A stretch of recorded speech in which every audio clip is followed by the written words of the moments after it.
Guess what? We found something insane. People whisper about objects with crazy, unnatural powers that literally bend reality. And today, we're talking about strings you should never pull. Why? 'Cause these strings aren't for your normal puppet. They're tied to the dead. Imagine a marionette, not made of wood, but bone, glowing with this creepy light, and its strings. Get this, woven from corpse hair. Each strand is like a scream from another dimension. This is no toy, people. It's a supercharged highway for lost souls. And the guy pulling the strings, he's playing a game where you don't just lose applause, you lose your mind and your soul.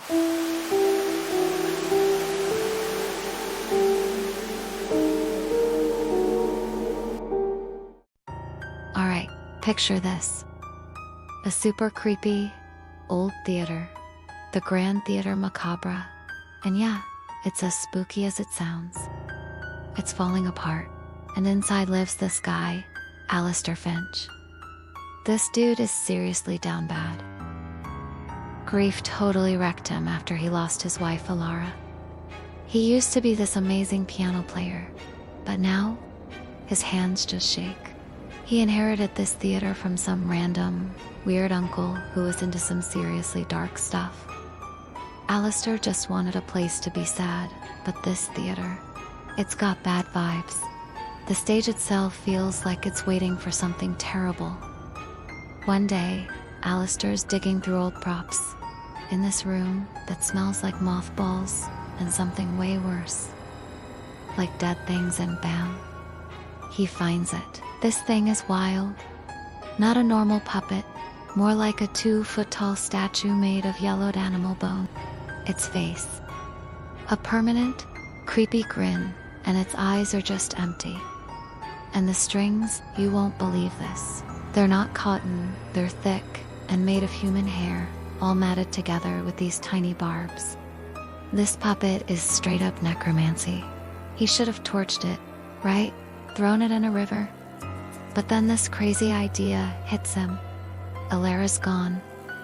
The silence is killing him. What if he could hear her voice again? See her move? It's a terrible thought, totally insane. But he's so desperate, and this creepy theater is messing with his head, making the craziest ideas seem possible. He's cleaning it, and these corpse hair strings, they feel cold and clingy. So gross. He has no idea who made it, just that it's packed with ancient, evil power. His first experiment, a dead crow he found. He ties the puppet's strings to it, super carefully. He pulls the puppet's control bar. And nothing. The crow just lies there. Alistair's like, phew, it's just a creepy doll. He's actually relieved. But then, as he's walking away, he hears a noise. The crow's head twitches. Then a wing, then the other, beating against the stone with a dry, rasping sound. It's moving, but all jerky and wrong. Like a horror movie. It's not just the strings lifting it.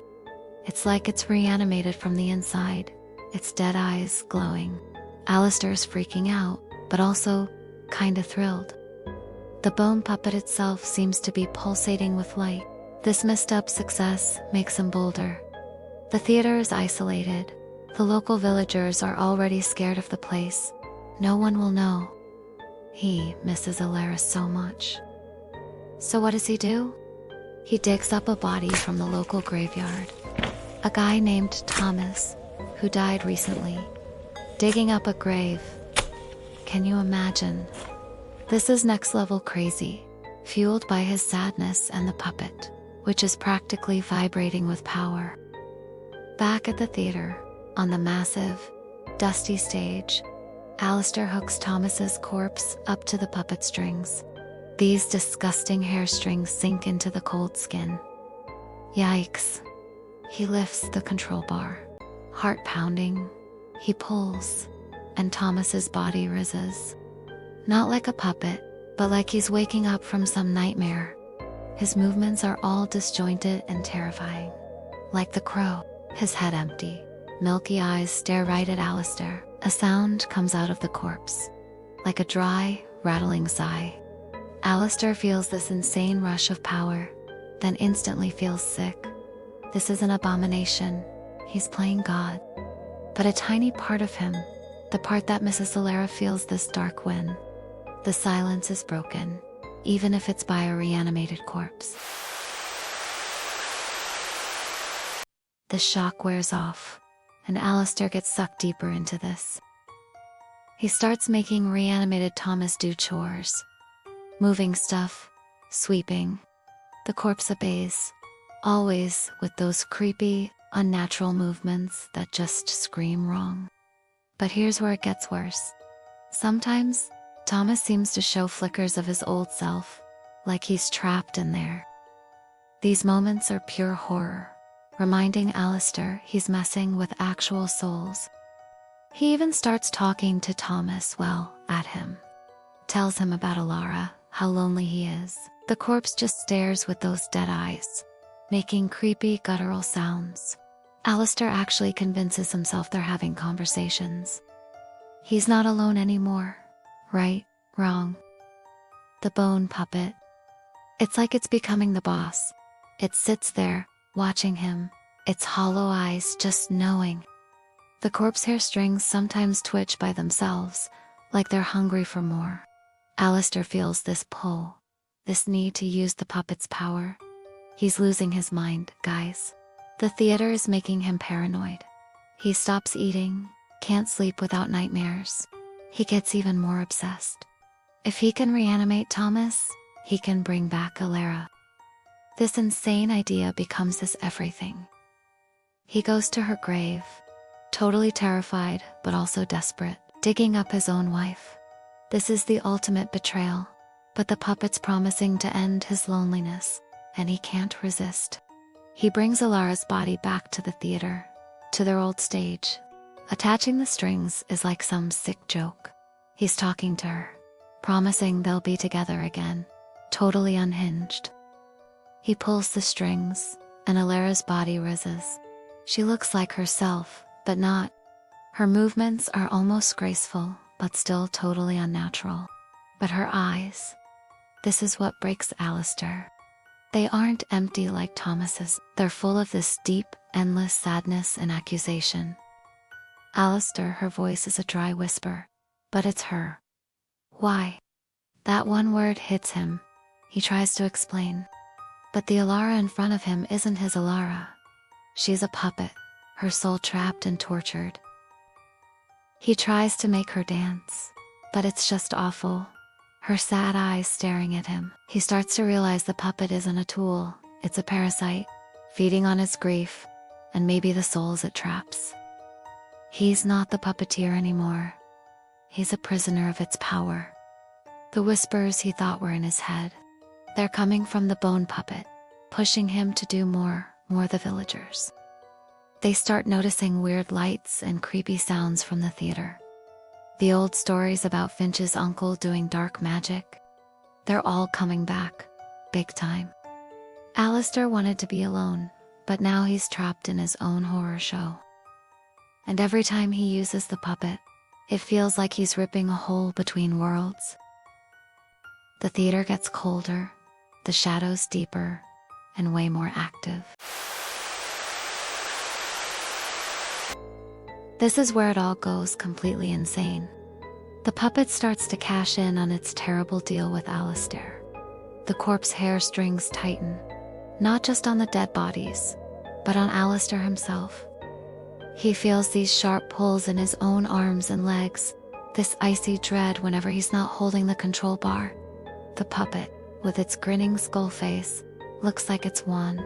One night, he's trying to talk to reanimated Alara, and her head snaps towards the puppet. Her voice, usually sad, is now urgent. It wants more, Alistair. Not just us. It wants you. Then Thomas, the first reanimated corpse, starts moving on his own. No strings attached.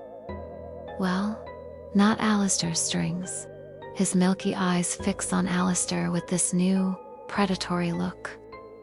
And then, more figures start appearing from the shadows. Things Alistair didn't reanimate.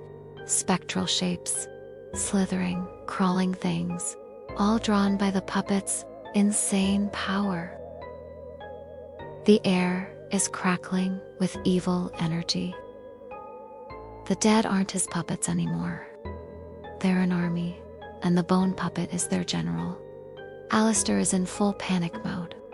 He tries to drop the control bar, but the strings are fused to his fingers, burning cold.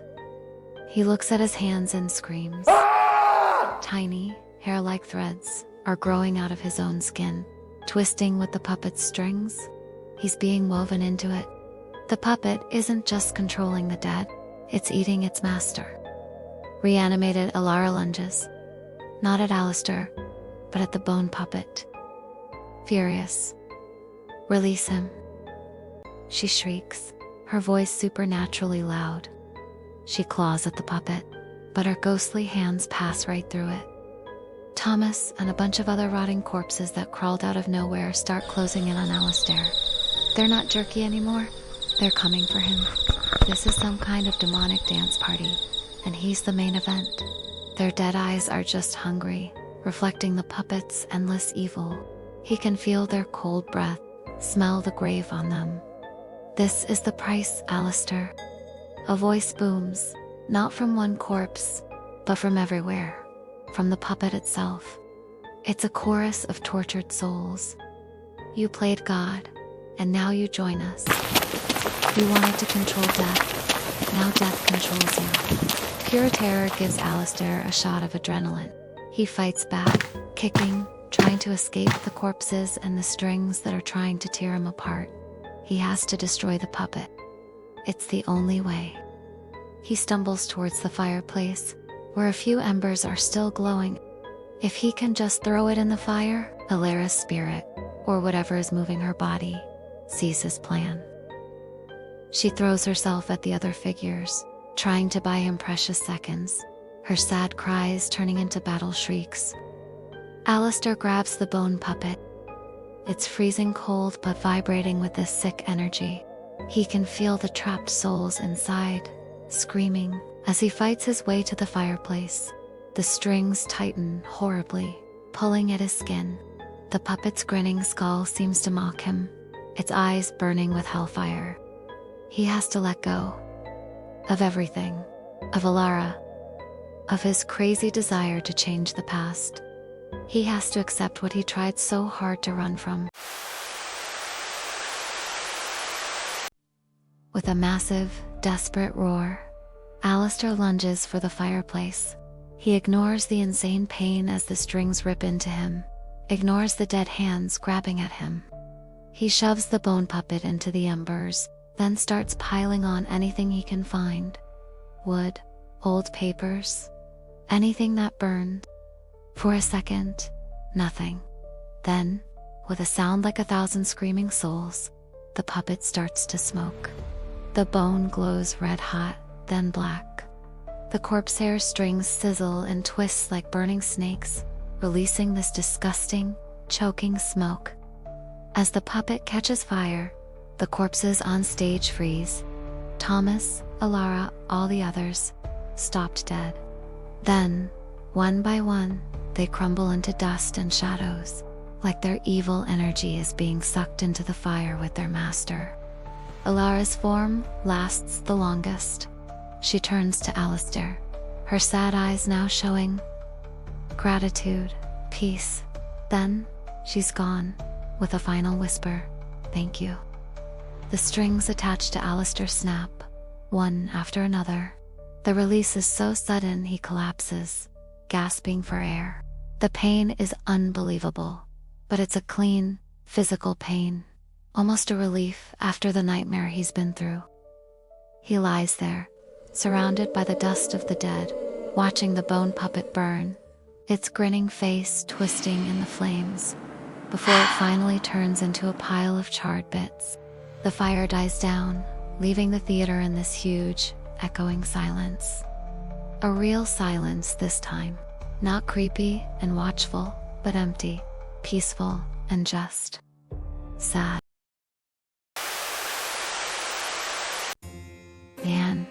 was intense. Trying to beat death to get back what you've lost. We all get it, right? But some doors, you should never open them. Some strings, never pull them. If you love these insane spooky stories and want to see more crazy stuff from the shadows, smash that subscribe button. Seriously, click it. And let me know in the comments, what would you do if you found something like this puppet? Would you use it? And what's a price too high for a second chance? I want to know your thoughts. So, Alistair survived. But guys, he was wrecked, scarred, weak, with permanent marks on his hands from those evil strings. Mentally, he was a ghost, haunted by what he did, by Alara's sad, reanimated eyes. The Grand Tre Macabre became his actual tomb. He never fixed it, never left. He just stayed there. A living warning about his own insane choices. He swept up the puppet's ashes, locked them in an iron box, and buried it deep in the woods, under a massive pile of rocks, hoping no one would ever find it. He faced the ultimate horror, realizing his grief turned him into a monster, and he finally, at a terrible cost, accepted his loss. Yet, sometimes, in the middle of the night, when the wind howls through that creepy old theater, Alistair thinks he hears it. A faint, rhythmic clicking, like bones knocking together. Sometimes he wakes up thinking he feels the phantom string pulling at his fingers. He tells himself it's just trauma, his mind playing tricks. But deep down, he's terrified. Because he knows that evil was ancient and patient. Even though the puppet was burned, he can't shake this chilling idea. What if, somewhere in all that dust, one single strand of hair survived, just waiting for another sad, desperate person to pick it up and start the nightmare all over again? Maybe this whole thing is just sleeping, never truly gone. Creepy, right?